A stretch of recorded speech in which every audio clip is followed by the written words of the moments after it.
You are listening to episode number 288 of Better Blood Sugars with Delane MD.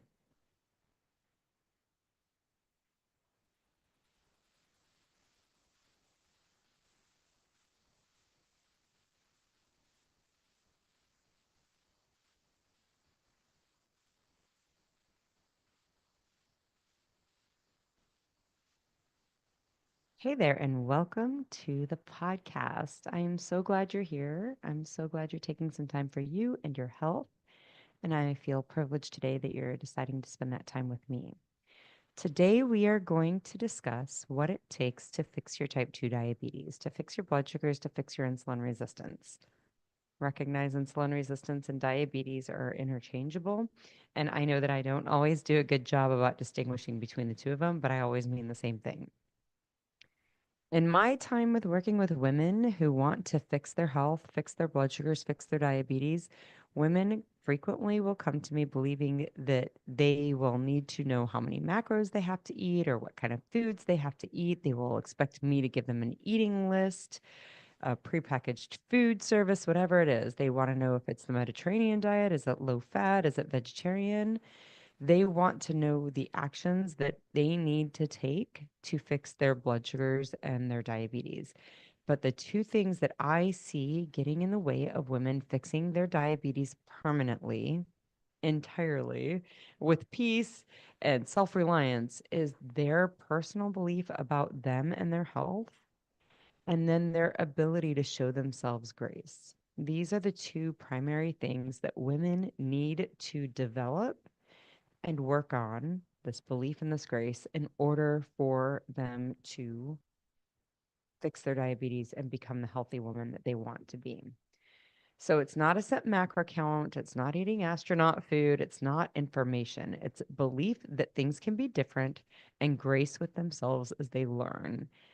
And if you're not sure what that means, you're not the only one. And that's what I want to talk about today.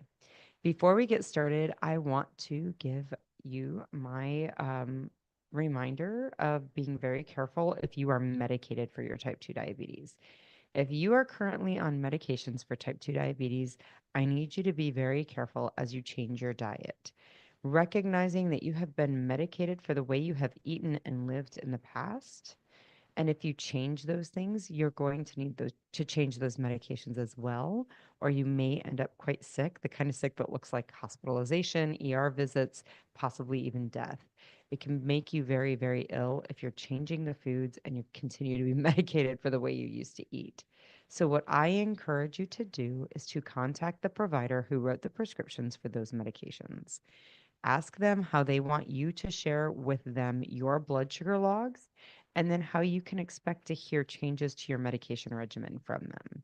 Some doctors want to have a phone conversation. Some providers want to have emails. Some providers want to do it through their portal. Some providers want you to call their nursing staff, and then they're going to relay messages that same way to you. I'm not sure how your provider wants to do it. So you need to get on the phone and ask them what they want you to do so you can stay safe. Get a good line of communication open with your provider so that you can be safe as you make these changes. If you are not sure what changes need to be made, please go to my website at delanemd.com. Go to /better, BETTER. There you can find my 14 Days to Better Blood Sugars guide. This is a 14-day menu set up to tell you exactly what to eat, it will tell you your macro count. It will tell you all the things that you need to be doing. If you need to make substitutions, there's guidance in there about that. It will get you fiber in your diet. It will get you all the things that you need to start seeing better blood sugars. It's very, very powerful. So, again, if you're on meds, take that very seriously and get that line of communication open with your provider. But again, you can find that 14-day guide at www.delanemd.com/better. BETTER. Try it out and see how it goes. If for some reason you don't see better blood sugars, and I've never had that happen, but hey, the more I know, the more I know I don't know everything. If you have that happen, you're not seeing better blood sugars after following that guide, please set up a better blood sugar assessment call. If you are seeing better blood sugars, but you're having a hard time, you know, applying this food eating, this guide to the rest of your life, set up a better blood sugars assessment call. These are 45-minute Zoom calls where you and I hop on a call. I go through your information and then we look at where maybe you can start to make changes to start seeing better blood sugars. You can schedule that call at calendly.com/DelaneMD/call. I'm going to spell that out. So it's Calendly, calendly.com/DELANEMD/call. Those are the ways that I can help you get some information. There's no charge to any of that. So just set those calls up, get that guide for yourself, get the help that's available to you right now. It is entirely possible for you to live diabetes free, and that is what my mission in life is out there for. So if you are ready to do that, there's help. Get started on it. Call and get the help in an assessment call if you need that. So let's talk about grace and belief. I want to start with belief. This is the thing that most women need to work on for their health journey. They don't believe in their ability to become healthy for some reason. And there's a lot of reasons. Maybe they believe that they will have to give up too much to be healthy. I'll never be able to eat the food that I love. Maybe they believe it's in their genes. Maybe they believe like other women can do it. I see other women doing it, but I have different circumstances, my genes, my job, my family, my schedule, my debility, whatever it is. And these are the reasons that I can't get healthy. Or frequently they'll see their previous failures as a predictor of future results. And they believe that that's the reason they can't do this. The worst belief issue that I see out there is that they hear, that women hear, and you may have heard this too, that it's impossible from your medical provider. The medical establishment, the quote unquote healthcare establishment in this country has told you that that's not possible. So if any of this is ringing true for you, if this rings a bell for you, I want you to stop for just one moment. Hold the phone for just a moment. I have spoken a lot about how genes work and how they dictate our health in podcast episodes. We have all been taught about nature versus nurture. But someone once said, and I can't even remember who said it, but I think it's brilliant. And I believe this entirely, that we have genes that are human nature that require nurturing. This means that you have to do things to take care of what our genes dictate. There are actions that must occur if your genes are going to work in a healthy way. I believe it's a natural consequence of the human gene, the human genome, the way our genes are encoded. It is a natural consequence to develop insulin resistance and therefore diabetes when human animals eat foods that are not natural to them, that are not like that's not nurturing our genes appropriately. If you're consuming foods that a human animal would never come into contact with in the wild natural setting, then recognize that food simply doesn't match your biology. If your family, right, you may believe, but no, seriously, Dwayne, like my family is diabetic. Everybody's diabetic. If your family is diabetic and you learn to eat the same foods that they eat and they like, it makes sense that you're going to become diabetic also because you have the same genetics that they do, but it's the genetics of all the human beings. All of the human beings are not meant to eat those foods. They just don't match our biology. It's not that our genes are broken. It's not that we have a genetic defect. It's none of those things. It's that this is just the way the human body works, and that is dictated by our genes. So I want to do my part to dispel that belief that we are genetically prone to be diabetic. And maybe there is a genetic inclination to diabetes versus heart disease versus cholesterol issues versus liver issues versus dementia. That may be true, but all of those things, the root cause of them is insulin resistance. And that insulin resistance is a normal biological effect for human beings eating food that are not normal to them. And when we can see that, we can realize we're not broken and we do have the ability to become healthy. I also frequently encourage you to look for evidence that you can do this versus evidence that you can't. Many women will look at their past failures as a sign of their future results. And what I want to offer to you is if you look at past failures as a sign of future possibilities, there would never be any innovation. The cell phone, the television, flight, cars, indoor plumbing, electricity, the light bulb, all of the technology would not exist if we let past failures or the lack of something existing create our belief that they could never exist. If we believe that failures dictate future results, all success would never happen because success is built on a pile, on a hill, on a mountain sometimes of failures. If every failure, what if we could possibly look at every failure as a step forward, a step towards the success? People, I'm sure you've heard this, I've heard it over the years, but I think it's brilliant to realize that this is what we're talking about. Thomas Edison reportedly said that he figured out 1,000 different ways not to make the light bulb before he figured out how to make the light bulb. What if every failure is helping you narrow your focus on what will work? Okay. And if your belief maybe is built from what the doctors have told you, right? Like, but the doctors say I can't. The doctors say this is genetic. The doctors say that this is just, the way it is. It's a progressive disease. This is just going to happen. First off, I want you to look at these quote unquote experts, right? Like we look to the healthcare industry as experts of health. And it's so frustrating because the healthcare industry does not create health. They are experts at disease management. It is truly a disease care system. It is not a healthcare system. So if you're looking at those experts, I want you to see and ask yourselves, are they healthy? When my doctor, who's on multiple meds and isn't engaging in healthy behaviors, if that doctor is trying to tell me how to be healthy, how can I believe them? They don't have it figured out. So when I ask you to look for evidence, one, you're going to have to start to realize that failures are expected.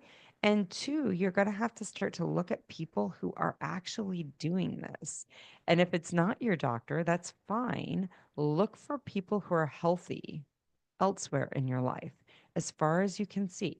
Your physicians and the healthcare industry are going to push meds because medical legally we are bound to find your symptoms, match them with a disease state, and then match that disease state with a medication. That is the way the system is set up.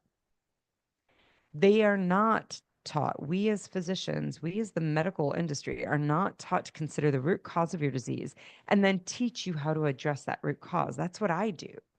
That's why I have a coaching business, is because the system that I was trained to work within does not do that. The root cause of your disease is not you're deficient on a pill or a drug. That's not what's missing in your body. The root cause of insulin resistance and diabetes is the way that we live our life. Doctors cannot address this. The healthcare industry does not address this. They're going to give you a drug. They're going to tell you need that drug to be healthy and that you need to take it for the rest of your life. And they're going to portray that to you as health. If you and your soul of souls don't believe this, if you can see like, actually, that's not health. My perception of health and this does not match. Great. Your next step then is to define what health is for you.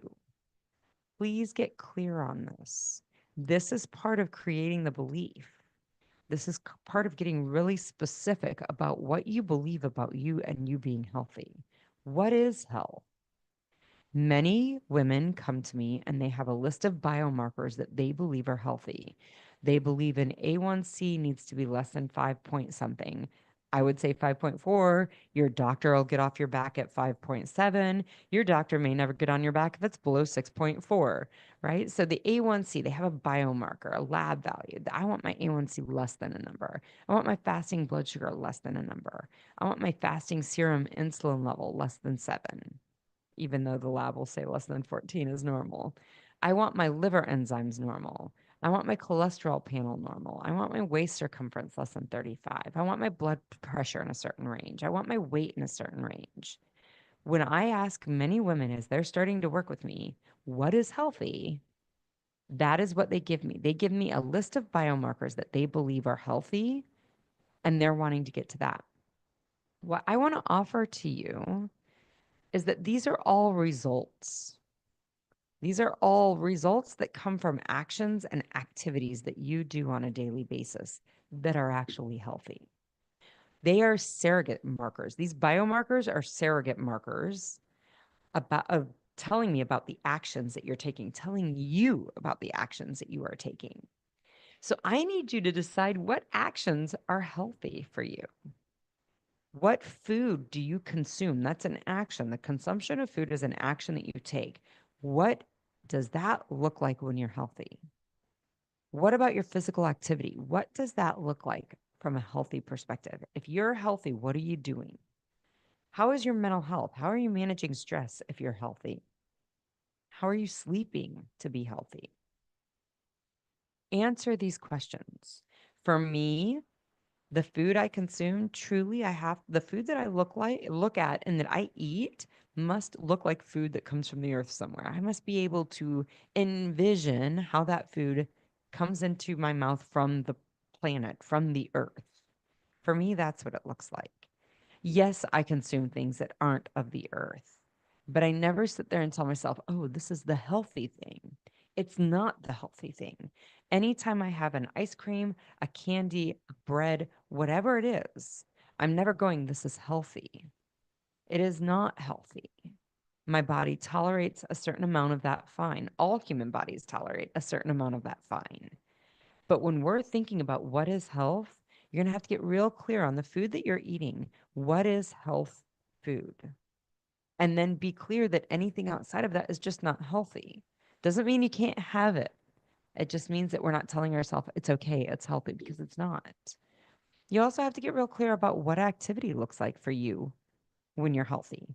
For me, and this may have some variability, but for me, activity that's healthy is exercise every day.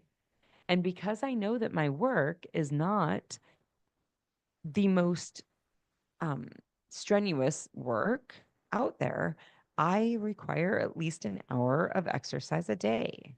My hobbies, the activities that I do for fun, quote unquote, are also typically physical activities. And it's because for me in my brain, physical activity looks that way for a healthy human being. What I understand about the science, physical activity looks that way for healthy human beings. When I think about my mental health, what am I deciding is worth my stress? What am I deciding is worth anxiety? What am I deciding is worth anger? What am I deciding is worth worry? That is what protects and is my mental health. And for me as a healthy human being, what of the things that are out there in the world that I could possibly stress over are really worth it? Because that stress is not healthy. Now, if somebody's trying to kill me, it is worth it for me to exchange a little stress that's probably not great for me, but a little bit in order to save my life in that moment. But is it worth, I've talked about this in the podcast, my road ragey activities, right? Like, is it worth exchanging stress because somebody's driving in the left-hand lane, even though that I still think that that's not where they belong? Do I need to be stressed about that? Do I need to have worry, bother, any of it? Do I need to have negative energy in my body because of that? Is that an exchange I'm willing to make? And no, it's not. It's really not. And that's something I've had to work on. So, what does mental health look like for you as a healthy human being? And where do you have agency to shift that? How does your sleep look? That's another big one. If I'm being healthy, if I'm a healthy human being, for me, that means I got to be in bed by like 8 p.m. most nights because I get up at 4 a.m. most mornings, and I get up at 4 a.m. most mornings so I can do the physical activity that I think is important. You have to decide, what does this health look like for you? And you have to get really clear on it. And you have to be willing to make some changes and some shifts. And we're going to talk about that because that's where grace comes in.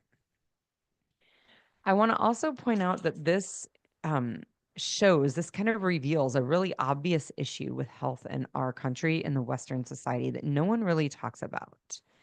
We all want to know what's healthy, and we find it very hard to find other humans that meet our definitions of health. And so being really aware of that, what do you know about the science? What will health look like for you?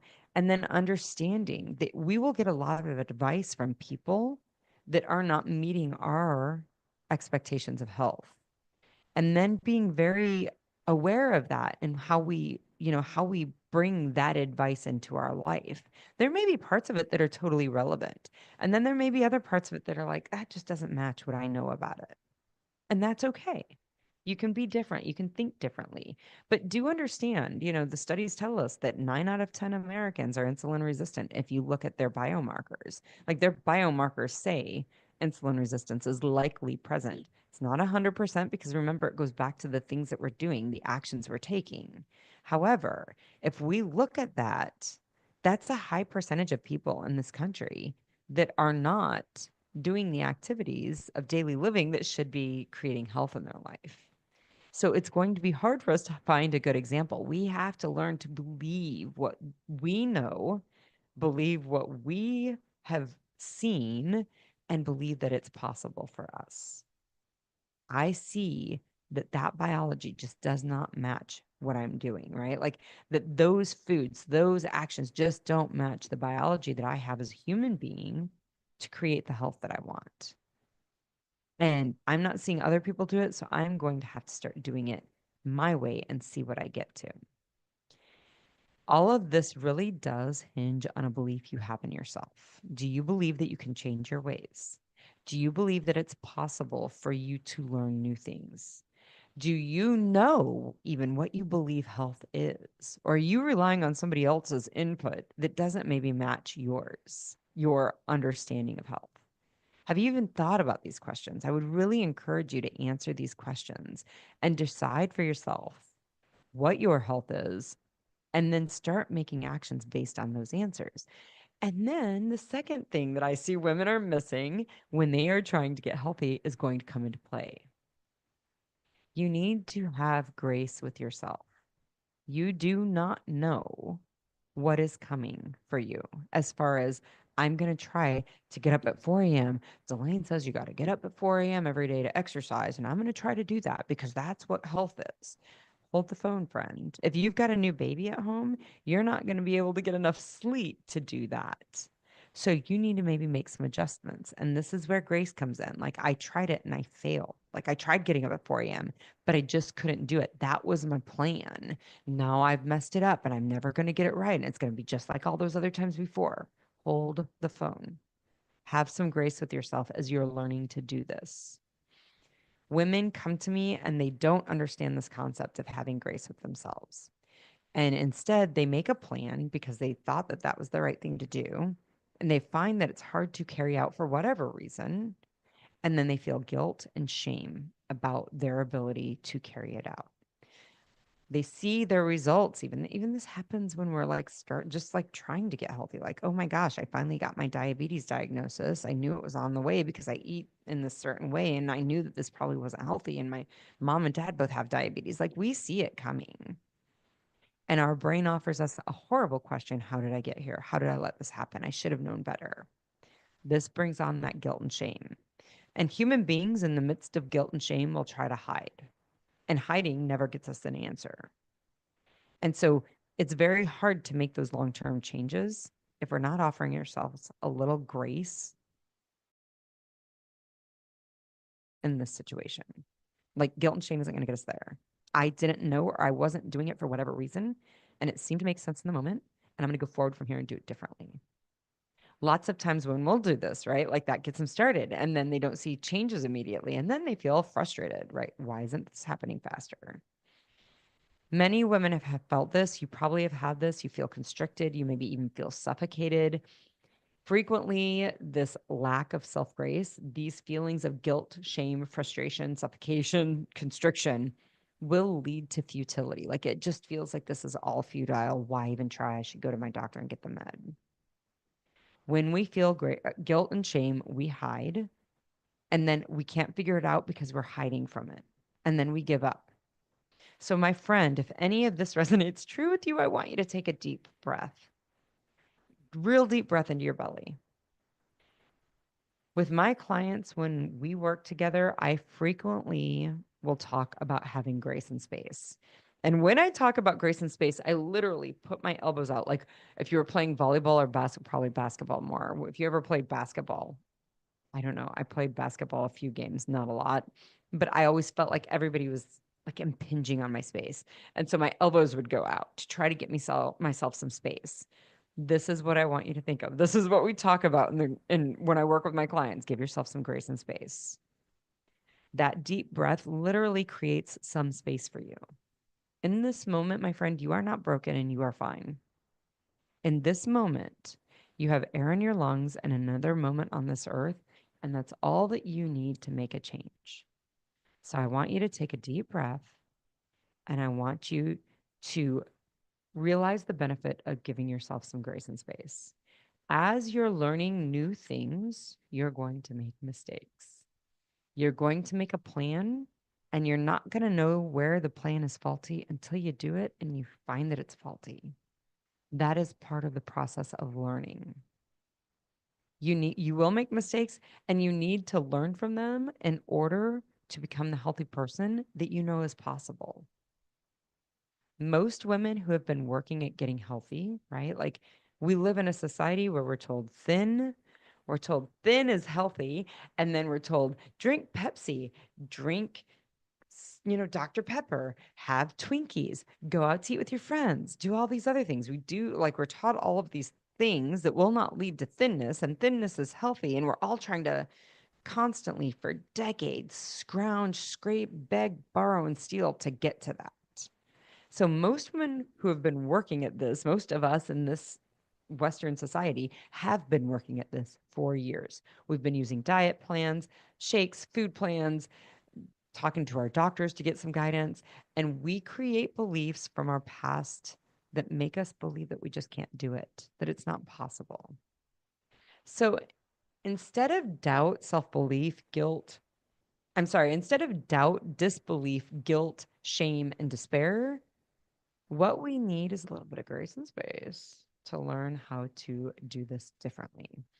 In fact, I would offer that grace is the one thing that is going to help you learn from your mistakes and learn to act differently and learn to believe differently about yourself. And I've seen this in my own life, not only with my food, although I didn't see it as directly with my food. Where I've really seen this is in my interpersonal relationships. So I've recently been dating someone and I think he's pretty wonderful. But my past, I have come from a long line of failed relationships, and I feel like I have struggled in these interpersonal relationships over my entire life. I'm 50. Over my entire life, this has been a struggle for me, and I carry a lot of doubt and a lot of guilt and shame. And when things are hard, it's easy. Like as I'm learning to be in a new relationship with a new human being, it's very easy for me to become frustrated with myself. It's easy for me to look at my past and it breaks down my belief that I'm ever going to figure this out, that I'm ever going to learn how to be in a relationship that's lasting and successful, which is what I want for my life. So I had this lovely boyfriend who is so kind and gracious. And when we talk through this, he gives me the most beautiful reminder ever that we are both going through this life for the first time. And that means that we're all learning how to get through life day to day. We're taking information from past experiences and applying it to our current experience to create the success that we want for the future life that we're creating. This is the first time any of us are living this part of our life, even if we have multiple past failures. This is the first time that you're able to bring that information from those failures, from those lessons, and apply it to your current approach. So, for me, even with multiple past failed relationships, this is the first time I'm able to take the lessons I've learned from those and apply it to my current relationship and see what happens. Grace and space is required here. It's required to give yourself some grace and space as you're learning how it's going to work this next time in this new time. We're all learning to do this life for the first time. How can any of us possibly get everything right on our first try? So today is the first day maybe that you're attempting to avoid foods that don't match your biology, but you're bringing with you the information that you've gained, that you've gleaned from all the previous days that you've had, that you've attempted it. And you're doing this for the first time. If you're not sure what grace means, I get it. I didn't know what that meant for a very long time either. And that's something I've had to work on over the years. And I've had a therapist who once told me what grace was, and she explained it in the most beautiful way. And I've shared this on the podcast, so it won't be the first time some people have heard about this, but offer yourself the same grace you'd give a stranger. If you were at the grocery store and you ran into a stranger, offer yourself the same grace you would give them. Think of all the shit that you have been through in your life. You've been there together. You and you have been there getting through this. The past version of you and the current version of you and the future version of you have gotten through all this junk through life, the ups and the downs together.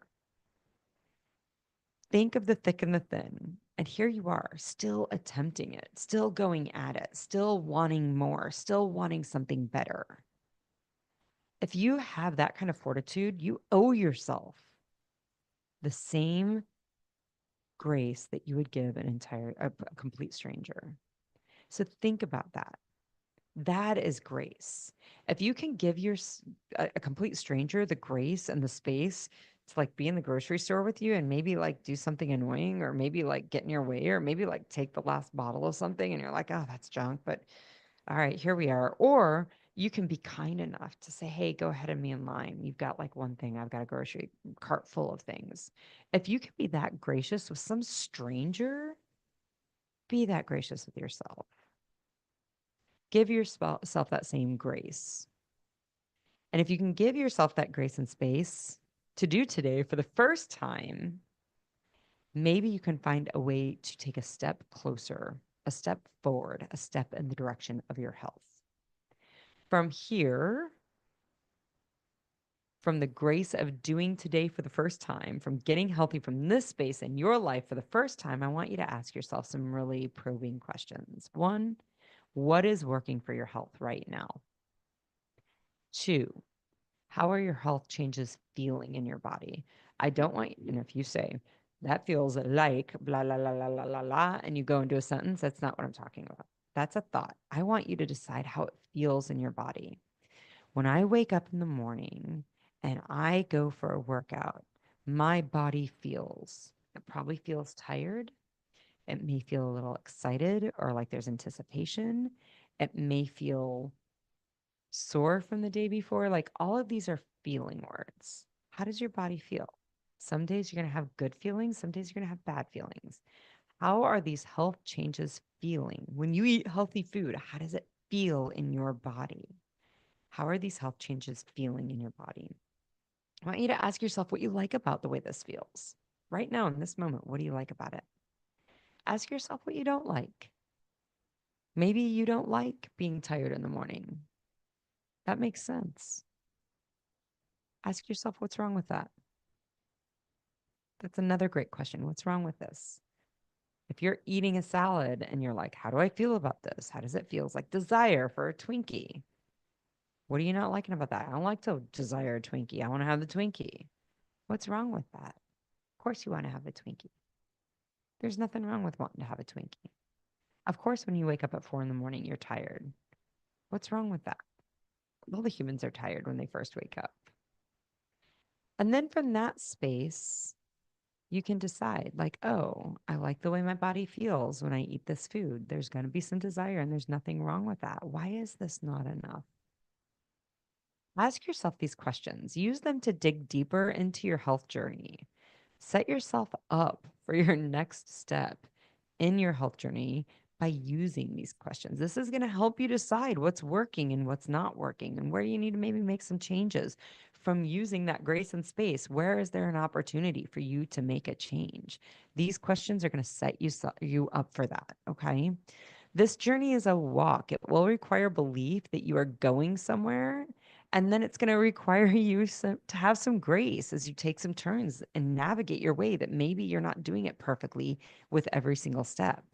Every new step shows you something you haven't seen before. You are doing this for the first time, finding why you want to keep moving, reminding yourself what you like about the journey, being present with your feelings as you're on that path, and challenging the thoughts that make you want to stop. These are the ways that we keep moving forward towards our health. So I want to encourage you to do that. This is the work that really changes you. This is the work that really allows you to become. Can you give yourself the grace and space for you to become? This, my friend, is what is required to fix your diabetes and your health permanently. It's not going to be a diet plan, a food plan, an exercise plan, macro counts, astronaut food. It's not. It's going to be the grace and space and the belief that you can become something more. And I want to encourage you to do that. I will be back next week. As always, if you have any questions for me, I know I gave some biomarker data, and that's if you have any questions about that, or if you have any questions about anything else, if you have any questions about coaching together, don't hesitate to reach out to me. You can always reach me at Delane@DelaneMD.com. Until next week, I want you to keep listening. I want you to keep making choices for your health.